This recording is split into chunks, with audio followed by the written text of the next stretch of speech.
May sukatan nga ba pagdating sa pagiging isang tunay na lalaki? Kailangan ba may standard pagdating sa kanilang pagkilos, mga salita o sa kanilang mga gawa para masabi mong tunay at totoo nga silang lalaki? Paano kung darating ang araw na may magmamahal sa'yo na isang lalaki na wala naman sa standards ng pagiging tunay na lalaki sa mata ng lipunan? Magagawa mo ba siyang pagbigyan ng pagkakataon? Mamahalin mo ba siya o magpapadikta ka sa lipunang iyong ginagalawan?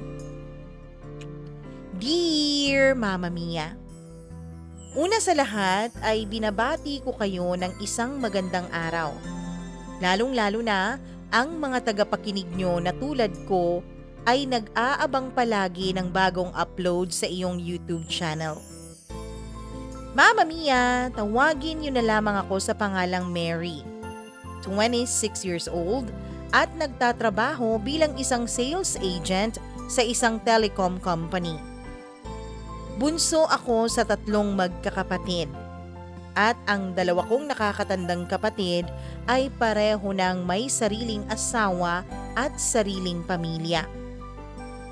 Hindi naman sa pagmamayabang, Mama Mia, pero masasabi ko na may itsura kami ng mga kapatid ko. Ang sabi nga ng ilan, Mama Mia, ay kami yung mga definition ng mga morena na magaganda. Kaya noong nasa high school pa lamang ako, Mama Mia, ay marami na rin ang nanliligaw sa akin. Ganon din po ang mga kapatid ko. Mga high school pa lang sila nang nagka-boyfriend na sila kaagad. At nang tumungtong na sila sa kanilang edad na mid-20s, ay nakapili na sila ng kanilang mga Mr. Right at nagpakasal na at bumuo ng sariling pamilya. Unlike sa mga kapatid ko, Mama Mia, ay medyo minalas yata ako pagdating sa aking mga manliligaw at mga nagiging boyfriends. Yung mga naging boyfriend ko kasi nung high school ay halos 6 months lang ang pinakamahaba kong relasyon. Pero okay lang naman yun dahil hindi naman ako nagseseryoso nung nasa high school pa ako, Mama Mia. Ang tanging nais ko lang noon ay magkaroon ng karagdagang inspirasyon para sa aking pag-aaral. Pero pag-aaral pa rin ang top priority ko noon, kaya hindi ako masyadong nasasaktan sa tuwing nakikipaghiwalay ako o nakikipaghiwalay ang mga boyfriends ko sa akin. Ang first serious relationship ko, Mama Mia, ay sa kaklase ko nung 2nd year college ako. Tumagal ng 2 years ang aming relasyon. Pero nauwi rin sa paghihiwalay dahil nahuli ko siya na nambababae. Yung sumunod naman sa kanya ay umabot din ng 1 taon. Pero nasulot din yun ng kabarkada ko. At yung pinakahuli kong naging boyfriend, Mama Mia, ay nung nagtatrabaho na ako. Pero grabe naman po yung magselos. At kung minsan, Mama Mia, dumating pa sa punto na pinagbuhatan na niya ako ng kamay sa sobrang selos na nararamdaman niya. Para akong preso sa relasyon namin, Mama Mia. Maraming bawal. Para siyang diktador, kaya nahirapan din ako, kaya humantong rin kami sa paghihiwalay. At dahil doon, Mama Mia, sa tingin ko nga ay medyo na-trauma na ako sa huli kong naging boyfriend. Kaya nahirapan na rin akong magtiwalang muli sa mga lalaki. At nag-entertain lang po ako ng manliligaw matapos ang 1 taon mula nung nakahiwalay ko ang ex-boyfriend ko. Pero ang nanligaw naman sa akin, Mama Mia, ay sablay din. Itago na lang natin siya sa pangalang Rusty. Katrabaho ko siya, Mama Mia, at matagal na siyang nagpapahiwatig ng kanyang pagkagusto sa akin. Pero hindi ko lang siya masyadong pinapansin. Kasi sa palagay ko, hindi naman siya seryoso sa akin. Ayoko na kasi ng laro-laro, Mama Mia. Pagod na kasi ako sa mga hindi seryosong relasyon at sa mga nakikipagrelasyon nga pero hindi naman handang magmahal ng totoo.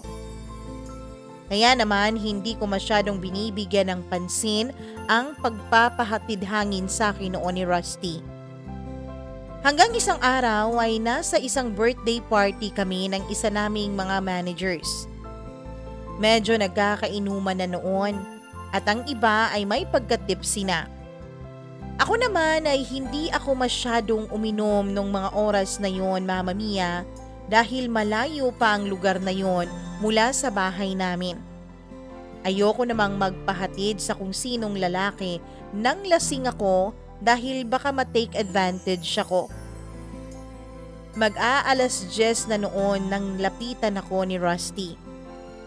Siguro, Mama Mia, nagkaroon siya ng lakas ng loob na lumapit sa akin kahit maraming tao dahil busy na naman ang lahat sa pag-iinom at pagkukwentuhan. Nasa isang sulok lang kasi ako noon at busy rin sa panonood ng mga viral videos sa cellphone ko. "Hi Mary, pwedeng umupo sa tabi mo?" Pauna niyang bate pero hindi pa nga ako nakasagot, Mama Mia, ay nakapwesto na kaagad ito sa tabi ko. Kung ano-ano na lang ang topic na binubuksan niya pero hindi rin ako masyadong sumasagot sa kanya. Ang totoo kasi niyan, Mama Mia, ay wala talaga ako sa mood na makipag-usap sa kanya noon. Hanggang sa sabihin na niya sa akin ang pakay niya, Mama Mia. Sinabi niya sa akin kung hanggang kailan ko ba siya paghihintayin para pumayag ako na manligaw na siya. Sana raw ay pumayag ako, Mama Mia. At kapag pumayag raw ako, sana siya lang daw ang papayagan kong manligaw sa akin. Exclusive raw kumbaga. Sabi niya kasi, Mama Mia, ang gusto niya raw ay yung liligawan niya ay yung siya lang ang nanliligaw. Natawa ako sa sinabi niya. Sabi ko, kung gagawin ko yon, parang binigyan ko na siya ng malaking tsansa na hindi pa naman sigurado kung sasagutin ko siya. Sabi naman niya, Mama Mia, ay nakakasiguro raw siya na kapag pumayag ako na ligawan niya, ay wala pang isang taon ay sasagutin ko na siya. Napakataas ng self-confidence niya. Ang sabi ko, kung manliligaw siya, manliligaw siya. Huwag siyang magdikta kung ano ang gusto ko at kung ano o kung sino ang papayagan kong manligaw sa akin. Mama Mia, sa totoo lang, may itsura naman itong si Rusty. At mabait din naman siya kung pagbabasihan natin ay kung paano siya makitungo sa aming mga kasamahan sa trabaho. Okay naman sana siya, Mama Mia. Kung hindi ko lang talaga naririnig ang mga chismis tungkol sa kanya sa aming opisina. Ang sabi ng karamihan ay may pagkababaero raw itong si Rusty. Tulad na lang ngayon, Mama Mia.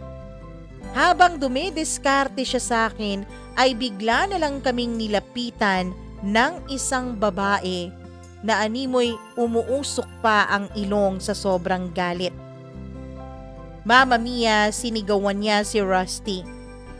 At nung makita siya ni Rusty, ay namutla ang mukha ni Rusty. "Wendy, anong ginagawa mo rito?" Tanong ni Rusty na hindi alam kung ano ang gagawin. "Ano sa tingin mo?" Teka lang Mary Wendy, dun tayo." Sabi niya, Mama Mia, habang pilit na hinila yung babae papalayo sa akin. Lalong nagalit noon ang babae. Tinanong niya kung saan daw sila pupunta at kung bakit kailangan nilang lumayo sa akin. Mama Mia, tinawag pa ako ng babae na kabit raw ako ni Rusty. Mama Mia, susuguri na sana ako nung babaeng yon. Actually, muntik na niyang mahablot ang buhok ko kung hindi lang siya napigilan ni Rusty. Kaya naman, Mama Mia, sa sobrang galit ko ay sinabi ko sa kanya ang totoo. Sinabi ko sa kanya na nililigawan ako ni Rusty. Lalo siyang nagalit, Mama Mia. Ewan ko ba kung bakit sakin siya nagagalit, hindi ko naman alam na nag-e-exist pala siya sa buhay ni Rusty. Kung may dapat siyang kagalitan, yun ay ang boyfriend niya. Dahil kahit sila ng dalawa, ay ako pa rin ang dinediskartihan ng lalaki niya. Kaya naman, Mama Mia, sinabi ko sa kanya na kung ako siya, ay iiwanan ko na si Rusty. Dahil ang mga ganyang klasing lalaki ay walang ibang alam kundi ang manloko at pumorma sa kung sino-sinong babae. Mama Mia, hindi ko alam kung anong utak meron ng girlfriend ni Rusty. Sa akin pa siya nagalit, ang sabi niya ay ang kapal raw ng mukha ko. Baka gusto ko raw na hiwalayan niya si Rusty para ako naman ang magiging eksklusibo ni Rusty. Kaya naman sinabi ko sa kanya na paniwalaan niya ang gusto niyang paniwalaan at huwag niya akong igdadamay sa gulo nilang dalawa. Umalis na ako noon dahil ramdam ko na, Mama Mia, na pinagtitinginan na kami ng mga tao at ng mga bisita.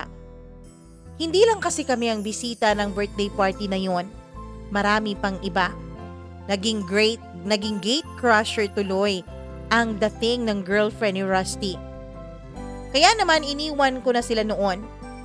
At ako, Mama Mia, ay hindi na nagpapigil at umalis na rin ako sa birthday party na yon. At dahil sa nangyaring pagsugod ng girlfriend ni Rusty sa aming kasiyahan, Mama Mia, ay naisyuhan si Rusty ng misconduct sa opisina. At nang tumagal ay napilitan na rin itong mag-resign sa trabaho dahil na rin sa sobrang kahihiyan na dinala ng girlfriend niya sa amin. Inis na inis din po ako noon kay Rusty, Mama Mia, dahil aaminin ko po na medyo napopol na nga rin ako sa kanya. Yun pala ay may girlfriend na pala siya. Sa isip-isip ko, ano ba naman yan? Para talagang lapitin ako ng mga lalaking may mga sablay sa buhay. Pero nagpapasalamat pa rin ako sa Diyos, Mama Mia, dahil inilayo niya ako kay Rusty. Dahil kapag nagkaroon talaga kami ng relasyon ni Rusty, ay tiyak na masasaktan na naman ako.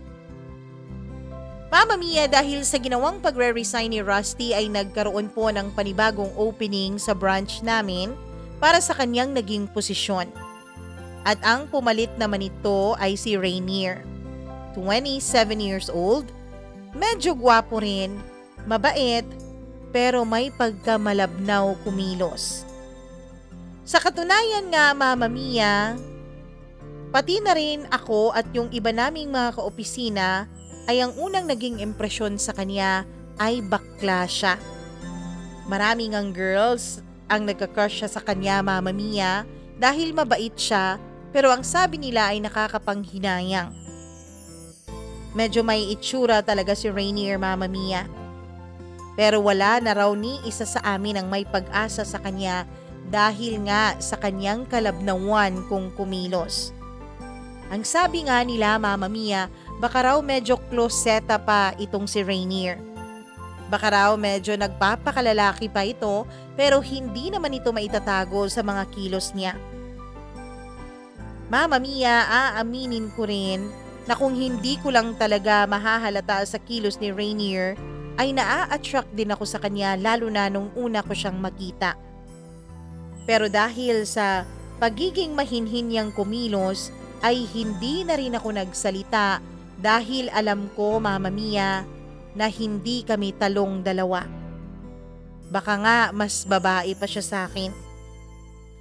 Hanggang sa isang araw, Mama Mia, lunchtime yun at magkasama kaming nag-lunch ng isa sa mga kaibigan ko sa opisina na si Lala. Mama Mia, nakita naming papasok si Rainier. At nung pumasok siya doon sa may kantin, ay itinulak ako ng kaibigan ko para kausapin si Rainier. Sa totoo lang, bago pa si Rainier nito nung mga panahon na yun at wala pa siyang masyadong kaibigan sa opisina. Kaya naman dahil naitulak na ako ng kaibigan ko ay nag-hi na lang ako kay Rainier. Siya rin, Mama Mia, ay nag-hi sa akin.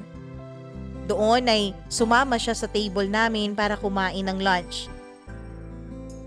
Mama Mia, may baon siyang lunch. Nilagang baka.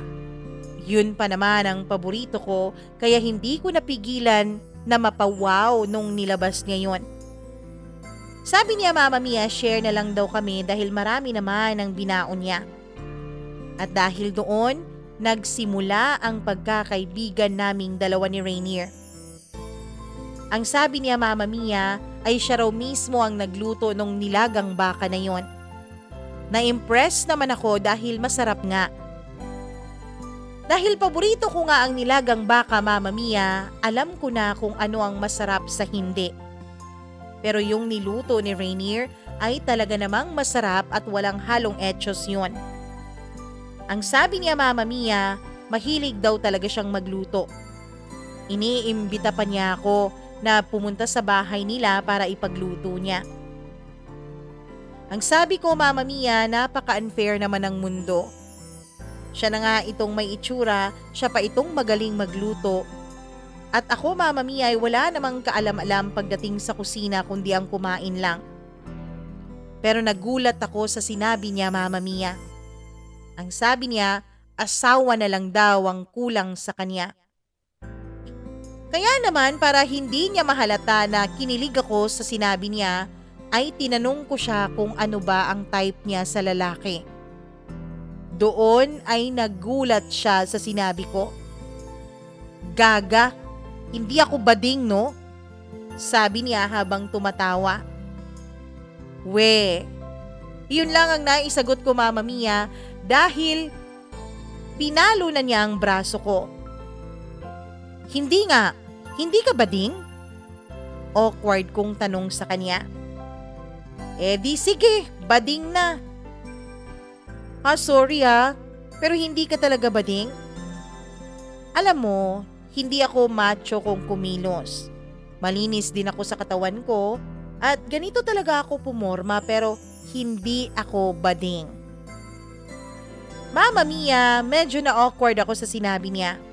Akala ko nga ay magagalit siya pero ang sabi niya, Mama Mia, ay okay lang dahil sanay naman daw siya na napagkakamalang bading dahil sa kilos niya. Kaya naman tinanong ko siya, Mama Mia, kung ano ang tipo niya sa babae. Ang sabi niya, gusto niya yung simple lang daw at yung mamahalin siya at hindi siya lolokohin. Kaya naman tinanong ko siya, Mama Mia, kung ano bang nangyari sa huli niyang karelasyon. Ang sabi niya, 2 years na raw silang dalawa pero nahuli niya yung babae na nanlalalaki. Ang sabi niya, 6 months ago pa nga raw silang naghiwalay. Kaya raw siya nag-resign sa dati niyang trabaho kasi katrabaho niya yung babae. Hindi raw niya kayang makatrabaho ang kanyang ex-girlfriend lalo pat niloko siya nito.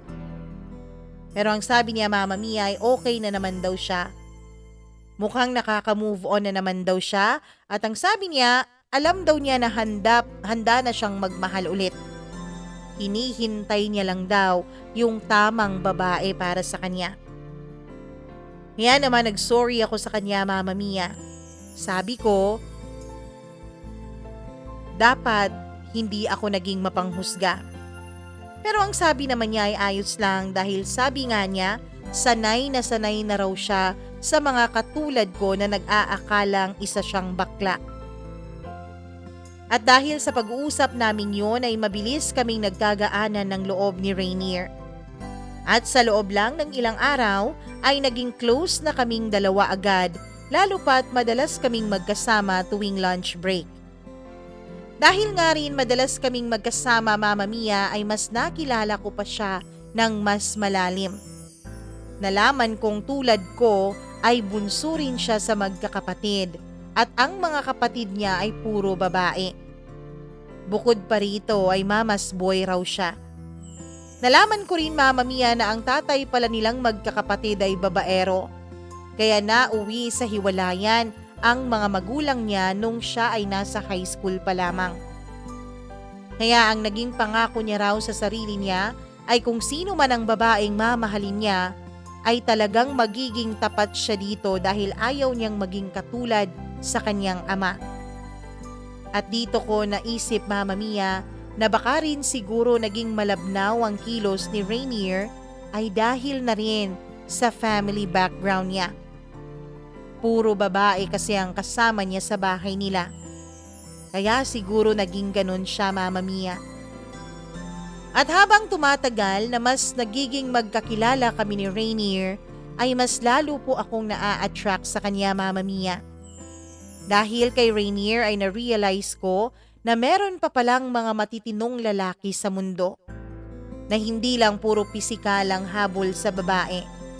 Mga lalaking loyal at faithful sa kanilang mga karelasyon.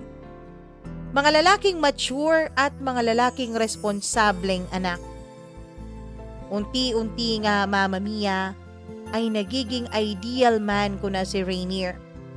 Ang problema nga lang ay mukhang hindi pa rin siya nakaka-move on sa ex-girlfriend niya. Nakita ko kasi minsan, Mama Mia, nung binuksan niya ang Facebook niya sa kanyang cellphone at naiwan niya ito habang bumibili ng inumin sa kantin namin, ay nakita ko pa rin ang picture nila ng kanyang ex-girlfriend. At diba kapag ganun, Mama Mia, ang ibig sabihin noon ay hindi pa rin nakaka-move on ang isang tao mula sa kanyang ex. Kasi kapag nakaka-move on ka na, dapat ay dinidelete mo na at tinatapon mo na lahat ng bagay na meron sa inyong dalawa. Yun ang paniniwala ko, Mama Mia. Kaya alam ko na malabo pa ang kagustuhan kong maging kami ni Rainier dahil hindi pa siya totally healed mula sa past relationship niya. Hindi kalaunan, Mama Mia, ay napapansin na rin ng aming ibang mga kaopisina ang pagiging close naming dalawa ni Rainier. Dumating na rin kasi sa punto na hindi na rin ako kumakain ng lunch na ang kasama ko ay ibang mga office mates namin. Nagbabaon na lang ako, Mama Mia, at si Rainier na lang ang kasama kong kumakain sa pantry. Madalas pa po kasi ay mas marami ang binabaon ni Rainier kaya sinishare niya sa akin ang ulam at mga pagkain niya. Pabor naman sa akin yun dahil masarap nga siyang magluto. Pero nang malaman po nila sa akin na hindi bading si Rainier ay hindi makapaniwala ang mga kaopisina namin. Nang sinabi ko na sa kanila ang patunay sa pagiging straight ni Rainier ay ang pagkakaroon nito ng ex-girlfriend, ay Mama Mia, may nasasabi pa rin sila. Ang sabi nila ay pwede naman pong magkaroon ng girlfriend ng isang lalaking bading. Lalo na kung closeta ito. Ang sa akin naman, Mama Mia, ay wala akong pakialam kung ano man ang iisipin nila. Kung hindi man sila maniwala na straight si Rainier, ay walang kaso sa akin yun. Ang mas ikinababahala ko, Mama Mia, ay ang sarili ko. Nararamdaman ko kasi, Mama Mia, na unti-unti ay parang napofall na ako kay Rainier. Gayong alam ko, Mama Mia, na mahal pa rin niya ang ex-girlfriend niya. Kaya naman, sinabi ko ito sa kaibigan kong si Lala. Mama Mia, nagulat siya dahil ang sabi niya ay hindi raw naman ang mga tipo ni Rainier ang magiging tipo ko. Pinagkukumpara pa niya lahat ng mga naging ex ko, Mama Mia. At ang sabi niya ay hindi raw talaga niya maisip na magkakagusto ako kay Rainier. Pero sabi ko naman, Mama Mia, na baka nga ayoko na sa mga lalaking type ko nung una. Dahil yun ang mga lalaki na mga mahihilig manakit ng mga damdamin ng mga babae. Mama Mia, kinakansyawan pa nila ako kung bakit raw sa lahat ng pwede kong magustuhan ay dun pa sa isang Becky. Pero pinanindigan ko na hindi bading si Rainier. Pero habang pinaninindigan ko yun, Mama Mia, ay siya namang pangangantsaw nila sa akin. Para raw desperada na ako. Ang dami naman daw mga lalaki kung bakit pa si Rainier pa talaga ang ginugusto ko. Ang sabi nila, isa raw sa sign na bading ang isang lalaki, bukod sa kilos nito ay ang pagiging sobrang mamas boy nito. Alam kasi nila na mamas boy itong si Rainier, Mama Mia. Dahil naririnig nila na halos oras-oras ay tinatawagan ni Rainier ang mama niya, lalo na kapag break time namin. Mama Mia, grabing pangangansyaw ang inabot ko sa kanila. Pero pinanindigan ko na naniniwala ako kay Rainier. Nung wala na silang nagawa ay tumawa na lang sila at ang sabi nila, bahala raw ako na paniwalaan ang gusto kong paniwalaan. Matapos nga ang ilang buwan ay mas naging close pa kaming dalawa ni Rainier. Isa pa po sa natuklasan ko tungkol sa kanya ay wala po siyang ibang matalik na kaibigan bukod sa akin. Mama Mia, introvert kasi itong si Rainier at may pagka-loner pa. Pero komportableng-komportable naman siya sa sarili niya kaya hindi siya malungkot kahit mag-isa lang siya. Siya yung tao na kahit mag-isa lang ay siguro siya na kaya niyang mabuhay ng siya lang. Ang mahalaga lang daw ay ang focus niya, Mama Mia, ay sa kanyang pamilya, lalong-lalo na sa nanay niya. At laking gulat ko nga, Mama Mia, nung ikinasal ang kanyang ate ay inimbitahan niya akong pumunta. Bagay na hindi ko mapigilang ikakilig, lalo na siya mismo ang nagsabi na ako raw ang magiging date niya sa kasal ng kanyang ate. Kaya malugod kong pinaunlakan ang imbitasyon niya, Mama Mia. Medyo jahi nga po kasi nung andun na kami ay madalas kaming pinagkakamalan na magkarelasyon ng kanyang mga kamag-anak at ng iba pang mga bisitang imbitado. Dahil parang lumalabas na ako talaga ang date ni Rainier noon. Pero parang hindi naman masyadong apektado si Rainier sa mga kantsaw nila at sa mga maling akala nila. Pinakilala nga niya ako sa mga tao bilang kanyang close friend. Mama Mia, nung nasa reception na kami, ay umalis muna si Rainier at ang sabi niya ay kukunin niya muna ang sasakyan mula sa parking lot. Malayo kasi ang parking lot noon, Mama Mia, kaya medyo aabutin siya ng ilang minuto. Ang sabi ko, okay lang. Huwag na niya akong ihatid at magta-taxi na lang ako. Pero nagpumilit siya, Mama Mia. Ang sabi niya, siya raw ang nag-imbita sa akin kaya responsibilidad niya raw na siguraduhin na makakauwi ako ng bahay ng ligtas. Mama Mia, doon ay kinilig na naman ako. Iba talaga si Rainier sa mga lalaking nakilala ko. Kaya naman, iniwanan niya muna ako sa nanay niya at ang sabi niya kukunin niya muna ang kotse. Nahihiya ako dahil kaming dalawa na lang ng nanay niya ang nandoon dahil ang iba ay busy pa sa pagpipicture sa bagong kasal. Mama Mia, ang sabi ng nanay niya ay pinalaki niya raw si Rainier na ganoon, na dapat ituring na prinsesa ang isang babae. Dapat daw ang lalaki ay siyang naghahatid sundo at siyang pumoprotekta sa babae. Nagpasalamat naman ako sa sinabi ng nanay niya pero ang sabi niya ay siya raw ang dapat magpasalamat. Mama Mia, ako raw ang nagbalik sa ngiti sa mga labi ni Rainier na nawala nung niloko ito ng ex-girlfriend niya. Ang sabi pa ng nanay ni Rainier ay talagang nasaktan daw noon ang anak niya. Ang akala nga nilang lahat ay ikakasal na si Rainier dun sa babaeng yon. Sa totoo niyan, Mama Mia, ay nagsabi na raw si Rainier sa pamilya niya na balak na niyang mag-propose doon sa babae. Pero niloko lang pala siya nito. Ang sabi pa niya ay naging masyadong mabait yata ang anak niya, kaya ipinagpalit raw ito sa isang bad boy. Mama Mia, ang sabi ko naman, ako naman ay kabaliktaran doon sa ex-girlfriend ni Rainier. Dahil kung siya pinagpalit niya ang good boy sa isang bad boy, ako naman ay kotang-kota na sa mga bad boys na dumaan sa buhay ko. Tumawa naman ang nanay ni Rainier. Ang sabi niya, Mama Mia, ay umaasa raw siya na kaming dalawa ni Rainier ang magkakatuluyan. Nakikita raw niya, Mama Mia, na magiging masaya ang anak niya sa akin. Nakikita niya raw na hindi ko sasaktan si Rainier. Mama Mia, nagkwento pa ng maraming kwento ang nanay ni Rainier tungkol sa kanya dahil medyo natagalan siya sa pagkuha ng kotse. Kaya naman, Mama Mia, doon ko nalaman na hindi naman pala masamang maging isang mama's boy, lalo na kung ang mama naman ni Rainier ang magiging mama mo. Mabait kasi ang mama niya, Mama Mia. Ang sabi niya sa akin ay alagaan ko raw ang puso ni Rainier sa oras na maging kaming dalawa. Nahihiya naman ako doon, Mama Mia. Ang sabi ko ay wala naman kaming relasyon at hindi ko naman alam kung magkakagusto sa akin si Rainier.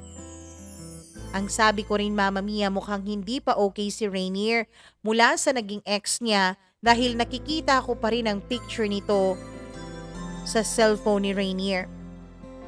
Pero ang sabi niya, Mama Mia, nararamdaman niya raw na balang araw ay ako rin daw ang makakasama ni Rainier sa habang buhay. Marami pa sana kaming pag-uusapan, Mama Mia, pero dumating na si Rainier. Kaya sumakay na ako sa kotse at inihatid na niya ako sa bahay namin. Halos sumabog ang puso ko sa tuwa matapos kong umattend ng kasal ng kapatid ni Rainier. At lalo na matapos ang maikling pag-uusap namin ng kanyang nanay. Sa loob ng ilang buwan, Mama Mia, ay sinubukan ko pong pakiramdaman kung ang kabutihan ba sa akin ni Rainier ay dahil sa may nararamdaman na rin siya sa akin o dahil lang sa kaibigan niya ako at taong mapagkakatiwalaan niya. Sa loob ng ilang buwan ay pinigilan ko ang sarili kong ma-fall ng tuluyan sa kanya. Pero matapos ang pag-uusap namin ng kanyang nanay ay hindi ko na po napanlabanan ang nararamdaman ko sa aking malabnaw na kaibigan. Gayon pa man, Mama Mia, ay hindi ko pa rin po lubusang napapayagan ang sarili kong tuluyang ma-fall kay Rainier. Alam ko, Mama Mia, na hanggat hindi siya nagsasabi sa akin na may nararamdaman siya sa akin, ay wala akong karapatang mag-assume. At kakabit po noon ay kailangan kong ihanda ang sarili ko sa posibilidad na balang araw, baka malaman ko na kaibigan lang talaga ang tingin sa akin ni Rainier. At higit sa lahat ay kailangan kong protektahan ang puso ko kung sakasakaling dumating ang araw na yon. Lalo na ang araw na malalaman ko na may iba pala siyang gusto o ma-fall siya sa iba. Kaya't hanggat hindi nagsasabi sa akin si Rainier, Mama Mia, na nagkakagusto na siya sa akin ay kailangan ko talagang paalalahanan ng paulit-ulit ang puso ko na magkaibigan lang kaming dalawa. Mama Mia, nang malaman nga po sa opisina namin na nag-attend ako ng kasal ng kapatid ni Rainier, ay inabot ako ng katakot-takot na kantsaw mula sa kanila. Pilit po nila akong tinatanong kung ano na raw ba ang estado naming dalawa.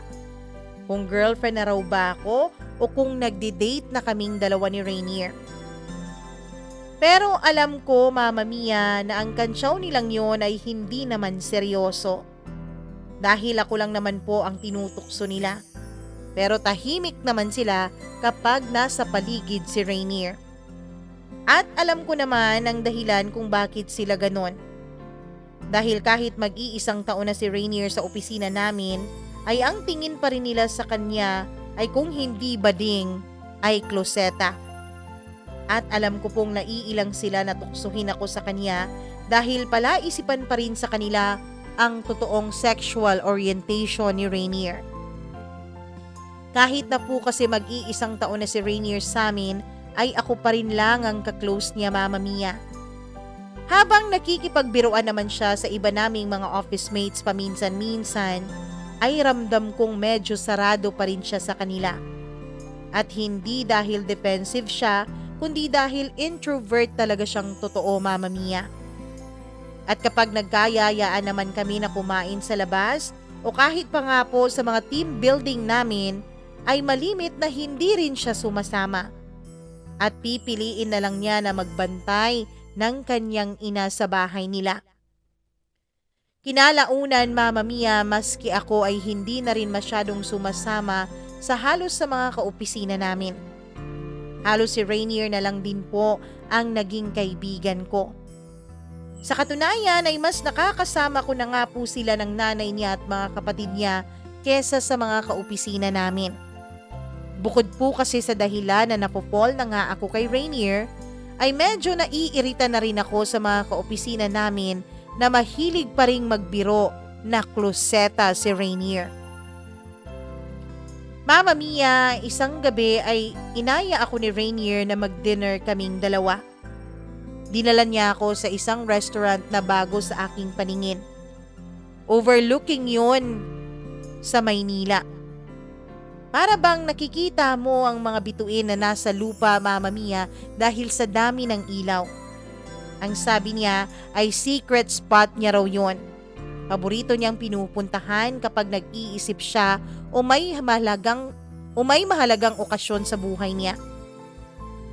Kaya naman, Mama Mia, lubos akong nagpapasalamat sa kanya dahil inaya niya ako doon at pinapasok niya ako sa espesyal na spot niya. Mama Mia, tinanong ko siya kung may okasyon ba at bakit niya ako dinala doon. Sabi niya oo, sabay labas ng cellphone niya. Tingnan mo ito. Pinakita niya sa akin ang cellphone niya. Nalungkot ako, Mama Mia. Dahil nakita ko ang picture nila ng ex-girlfriend niya. Naalala mo pa rin ba siya? Tanong ko sa kanya. Ito ang okasyon. Sabi niya sabay delete ng picture na yon. Ba't mo dinelete? Ang sabi niya, Mama Mia, nung isang araw daw habang tinitingnan niya ang mga pictures sa phone niya at ang mga pictures namin ay nakita niya ulit yung pictures nila ni Hana, yung ex-girlfriend niya. Tapos nagulat na lang daw siya, Mama Mia, dahil wala na siyang ni anumang naramdaman. Wala na yung galit, wala na yung lungkot, wala na yung panghihinayang at higit sa lahat raw ay wala na yung pagmamahal. Mama Mia, labis-labis ang tuwang naramdaman ko dahil sinabi ko sa kanya, Mama Mia, na kapag dumating ang araw na yun, sana ay ako ang nasa tabi niya habang masasabi na niya sa sarili niyang nakamove on na siya. Mama Mia, kinongratulate ko siya dahil sa wakas ay malaya na siya mula sa naging relasyon nila ng kanyang ex. Sabi niya ay didelete niya sana ang picture na yun nung isang araw pa. Pero dahil sa sinabi ko, Mama Mia, na gusto kong nasa tabi niya ako kapag sinabi na niyang nakaka-move on na siya, ay naghintay siya na magkasama kami na i-delete yun. Habang kumakain kaming dalawa, Mama Mia, ay nagulat pa ako nung sabihin niya na parang meron na raw siyang ibang minamahal. Hindi ko sana itatanong dahil takot ako sa magiging sagot niya, pero wala naman akong maisip na sasabihin sa kanya kaya tinanong ko kung sino. Ang sabi niya, ikaw. Ako? Ulit ko. Oo, Mary. Matagal ko nang nararamdaman to pero natatakot lang ako na harapin. Natatakot ako dahil baka kaibigan lang ang tingin mo sa akin. Pero ngayon, nilalakasan ko na ang loob ko. Sana kung hindi mo ako mahal, sana walang magbago sa pagkakaibigan natin. I love you, Mary. Mama Mia, hindi na ako nakapagpigil pa at sinabi ko sa kanya na matagal ko na rin siyang mahal. Kaya mula nung gabing yun ay naging kaming dalawa ni Rainier. Dream do come true ang pagtatapat sa akin ni Rainier na mahal niya rin ako. Sa loob ng halos isang taon ay pinigilan ko ang sarili ko na lubos na mahulog ang damdamin ko sa kanya. dahil natatakot ako na baka kaibigan lang pala ang turing niya sa akin. At nung umamin po siya sa akin ay para pong may nabuwag na pader sa puso ko at bumuhos ang lahat ng pagmamahal ko sa kanya na matagal ko nang kinikimkim at pinipigilan. Naging suportado naman po kami ng pamilya ko at lalong-lalo na ng pamilya ni Rainier. Tuwang-tuwa nga po ang mga ate niya nung inanunsyo namin ang aming relasyon sa isang dinner at binubuyo na nga nila kami na magpakasal. Ang pamilya ko naman, Mama Mia, ay tanggap rin ang relasyon naming dalawa. Ngunit nung una ay medyo nailang sila dahil sa pagiging malambot ng boyfriend ko. Malambot kasi talagang kumilos at magsalita si Rainier. Pero ang sabi naman nila ay mas mabuti pa nga siguro na ganon kesa naman yung mga lalaki at astig nga ang dating pero mga babaero naman at mga basagulero na kagaya ng mga ex-boyfriends ko. Mama Mia, perpekto na nga sana ang relasyon namin ni Rainier at ang sitwasyon namin. Pero pagdating ko sa opisina nang malaman po ng mga office mates namin na kaming dalawa na ni Rainier ay nakaramdam ako ng reaksyon na may bahid na pangungutya at katatawanan. Sinubukan ko pong ipagkibit-balikat ang kanilang reaksyon, Mama Mia. Pero nung aksidenteng narinig ko sila na nagkukwentuhan at pinagkukwentuhan kaming dalawa ni Rainier ay hindi na talaga ako nakapagpigil. Mama Mia, ang sabi ng isa naming kaibigan ay iba talaga raw ang dating ni Rainier. Bakit daw ang isang katulad ko na maraming nanliligaw pumatol sa isang bading na katulad niya? Ang sabi nila, Mama Mia, ay nakakairita raw kapag nakikita nila kami ni Rainier na magka-holding hands. Ang sabi nila ay parang naaalibadbaran raw sila. Sayang daw ako, Mama Mia. Sayang daw dahil marami pa rin daw na may gusto sa akin. Ang sabi pa nga nila ay baka raw kinulam ako ni Rainier. Mama Mia, marami pa silang mga pinagsasasabi. Mga bagay na alam ko na kapag narinig ng boyfriend ko ay lubos na makakasakit sa kanila. May isa pa sa mga kaopisina namin na ang sabi ay susulutin niya raw ako mula kay Rainier. Kaya naman hindi na ako nakapagpigil at pinarinig ko na sa kanila na nandun ako sa kanilang likuran. Sabi ko, Mama Mia, rinig na rinig ko lahat ng mga kababuyan na lumalabas sa kanilang mga bunganga. Naging defensive sila at ang sabi ay nagbibiruan lang naman sila. Sabi ko, okay lang naman na magbiruan sila pero wag kami ni Rainier ang pag-usapan nila. May mga buhay naman sila. Bakit hindi yon ang gagawin nilang katatawanan at hindi kami ni Rainier? Mama Mia, nagsorry naman sila pero alam kong hindi naman yon seryosong pagsusorry. Kaya pinagsabihan ko talaga sila. Wala silang pakialam sa buhay ko. Kung sa tingin nila ay kloseta ang boyfriend ko, Mama Mia, ay wala akong pakialam doon. Kung sa tingin nila ay mas lalaki sila kaysa sa boyfriend ko, ay wala rin akong pakialam doon. Kaya naman sa sobrang galit ko, Mama Mia, dahil parang hindi yata tama ang mga pinagsasasabi nila ay nasampal ko ang isa sa mga kasamahan namin. Mama Mia, dahil doon ay nagkagulo. Gusto sana niya akong suntukin dahil lalaki yung nasampal ko pero pinigilan siya ng isa kong kaibigan. At dahil sa nangyari ay pare-pareho kaming dalawang nasuspinde sa trabaho. Si Marvin, na kasamahan ko, ay nasuspende siya dahil sa sexual harassment. Dahil kung ano-anong mga malalaswang bagay ang sinabi niya sa akin. Mga bagay na hindi raw kayang gawin sa akin ng boyfriend ko. Ako naman ay nasuspende dahil sa pananapak ko kay Marvin. At maski ang dalawa pa naming kaibigan na sina Tommy at Lala ay nasuspindi rin dahil sa panchichismis nila. Nang malaman ni Rainier ang nangyari ay susugurin na rin sana niya si Marvin, pero pinigilan ko na lang, Mama Mia, dahil hindi ko na gustong lalong lumaki pa ang gulo. At dahil sa nangyari ay tuluyan na pong natuldukan ang pagkakaibigan namin ng mga kaopisina ko. Pero okay lang yun, Mama Mia. Hindi naman kasi sila kawalan sa buhay ko.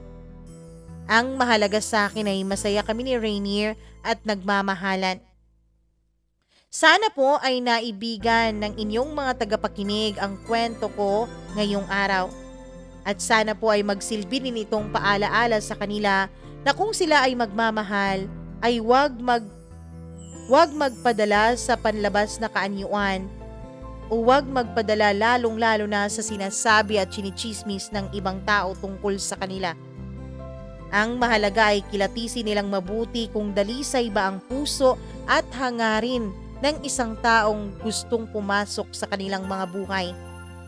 At higit sa lahat, Mama Mia, pinagdarasal ko na sana lahat ay makakatagpo na rin ng magiging ka-forever nila tulad naming dalawa ni Rainier.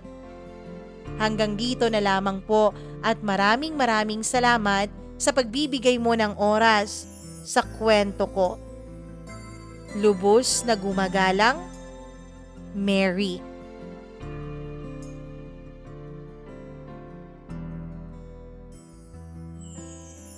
Marami sa atin ang madali talagang manghusga ng iba. Marami sa atin ginagawang pastime ang panchichismis sa buhay ng ibang tao. Marami sa atin ang nakakaramdam na parang nakakaangat tayo sa iba kapag may napupuna tayo tungkol sa kanilang pagkatao. Yun ang dahilan kung bakit marami rin sa atin ang hindi tuluyang nagiging masaya. Kung ano man ang desisyon ng isang tao, kung sino man ang gusto niyang mahalin, huwag nating pakialaman lalo na't wala naman silang tinatapakang iba. Hayaan natin silang maging maligaya. Hindi naman natin ikakasaya at hindi naman ikakaangat ng ating buhay kung may iba tayong mga nasasagasaan at nasasaktan. Naway magsilbing alaala ang storya sa buhay ni Mary at Rainier na kanya-kanya tayo ng pinagdadaanan sa buhay. Kanya-kanya tayo ng pagkatao at wala tayong karapatan para manghusga ng ating kapwa. Maraming salamat po sa pakikinig nyo sa kwento ni Mary at ni Rainier. Kung nagustuhan nyo ang kwento nila, please huwag niyong kalimutang i-like at i-share share ang kanilang video. Huwag niyo rin kalimutang mag-subscribe at saka i-click ang notification bell para updated kayo sa daily uploads natin ng iba't ibang kwento ng buhay. Ako po ang inyong Mama Mia. Magandang araw.